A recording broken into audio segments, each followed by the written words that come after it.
Hello and welcome to the Woman Fully Alive podcast. I'm your host, Madeleine Eames. This is the place to be if you are a woman who's ready to move past fear and limiting beliefs and step into the beautiful, expansive soul that you are. So today, what I'd like to talk about is why you shrink when you think about being visible. So I have so many women that would like to launch a business at Midlife, to become more authentic online at Midlife, would like to make posts or just even, sell a course. Or perhaps they want to show up more at dinner parties or within certain groups. And yet when they even think about it or when they go to do it, their throat tightens up, their chest gets tight, their stomach kind of curls, and then their voice comes out in a very high-pitched voice, and they feel tense. And when we feel tense or stressed, we never feel relaxed or good about what we've said. So there's often a lot of regret and guilt afterwards, and a lot of shame around, like what Brené Brown calls the shame spiral or backlash afterwards, where you second guess yourself and you wonder, did I say that right? Did that look stupid? I felt stupid. What do people think of me? And they might even go back and apologize. Or if it's posting on social media, go back and take the post down. Or they'll start to rethink what it is that they set out to do. So if this is you, I want you to know this information, that you are not alone, and it didn't start with you. So we hear all kinds of ways to get out there and just do it and show up and, get out of your comfort zone and all of these things. And they're partly true, but the part that we don't hear so much is that this fear has been very wise. This fear has served you and your ancestors, the women that have come before you. And also it's embedded in intergenerational trauma or fear in our DNA. So this is the part that we don't hear so much, that it didn't start with you and it's not your fault. And with this information, you can start to expand and move at the speed of safety in your own nervous system with tools and processes to get there. And there's nothing wrong with you. So there's been many studies on this, and there's more all the time. But there was one study that's coming to mind where researchers took mice in a laboratory. I don't agree, with testing on animals, but here we go. And what they did was this is really interesting. They took the mice and they blasted in the aroma of cherry blossoms into their cage. And along with that smell, along with that aroma that infiltrated the space in their cage, they also gave them an electric shock. So every time they started to associate the smell of cherry blossoms with fear.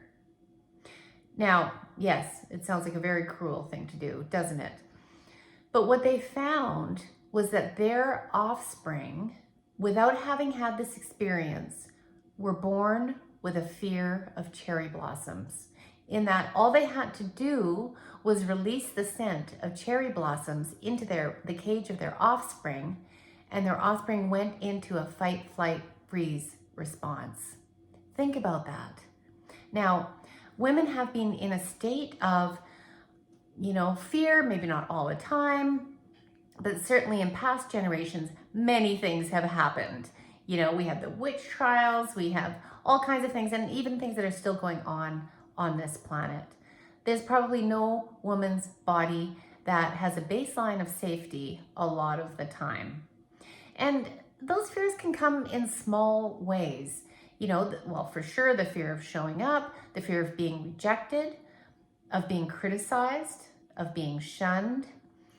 These are all real fears, because if you were pinpointed, let's take the witch trials as an example, as someone who potentially was a witch, and there were many criteria, one of them being that if you owned a cat, yes, that's how ridiculously silly it was.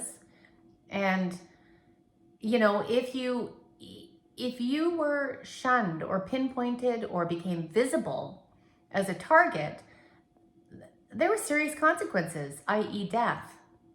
So it may seem drastic when you think of, oh my God, all I want to do is show up, or all I want to do is set a boundary, or speak my mind, or be authentic, be me. It sounds really simple, and then when you find yourself retracting, it's not that simple. Because if it was the easy, we wouldn't have this as such a global problem at all, pretty much all the women that I work with. So when we think about it this way, each generation perhaps gets a bit more brave, a bit more, not in all parts of the world. There are many parts of the world where women can't definitely not show up as themselves. Sometimes not go out in public by themselves. Sometimes not show, too much skin, or they'll be vilified. And we're not stupid. You're not stupid. You pick up on these things. You hear these things. You sense them. And even though you can look around and say, well, I'm safe here, that may be absolutely 100% true, but there also is something that registers in your body that's beyond a thought. And so my advice to you is, I encourage you to go easy on yourself, to have self-compassion and understanding. Because when we start beating ourselves up, we really think that this is a personal issue, that it's about you, that there's something wrong with you. There's nothing wrong with you. You're a wise, intelligent person living in a nervous system that has inherited an ancestry of fear. And that's changing. It's definitely changing. And we are part of this change. So as we do show up, become more visible, even speak your mind a little bit more perhaps than you would have. Take it in small baby steps.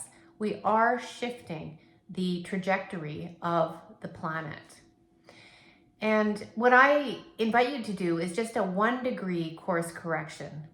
If you make a 1-degree course correction, just like an airplane, when it makes a 1-degree course correction, it ends up over time at a very different destination.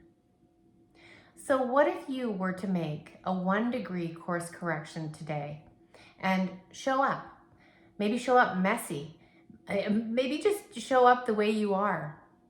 I make a pretty daily practice of that now, of showing up, because you're exercising and building a muscle that for a lot of women, because of all these reasons, has gotten a bit flabby. And we want to be strong. I shouldn't say flabby. I mean, it's become smaller, and we want to build that muscle bigger so that we can expand our comfort zones. And eventually, it'll take some time. We can just show up as who and what we are. Imagine a world where women were just themselves, and we didn't have the pressure to be thin, have your makeup on a certain way, to be smart, to, have various educational levels, to be thin, or any pressure to look a certain way or be a certain way. When I imagine that, I instantly feel so grounded and free. And that's the world. When we really expand, we've got fear over here that only creates more fear. And over here, we've got love and expansion and freedom. And this is the most powerful force in the world. You have it in you. It's limitless, it's infinite, and it's ever expanding. So there's no end to it. This is not a linear thing when we're talking about divine feminine energy. We're talking about little by little in like concentric circles, expanding out, out, out. And you can keep going forever with this, just little steps at a time. And I will say that sometimes it's 2 steps forward and 1 back. So if you find yourself in those cringing, shame spirals, it's a well-known thing. You're not alone. And if you can't build the muscle to stay neutral, don't go back and apologize, and don't take your post down. And stay in that place. Even tell yourself, I'm just gonna stay in neutral for an hour. And then you can say, okay, I survived because it feels like survival. I'm gonna stay in neutral for 24 hours. And then see, just use your own discernment, see if you've built that muscle, if you can let it go a little bit farther. And each time you do that and you don't shrink, that means you're expanding. So that's what I want for all of you. And if this resonates with you, why do you shrink when you think about being visible? Please leave me a comment below. Leave me a review or like this podcast and share it with your friends, because my mission in life is to help women after midlife to continue on this ever-moving spiral of expansion.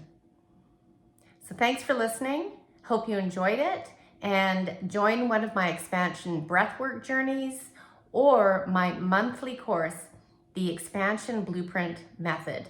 4 steps, 4 weeks to your true expansion at midlife and beyond. Take care, everyone. See you in the next episode.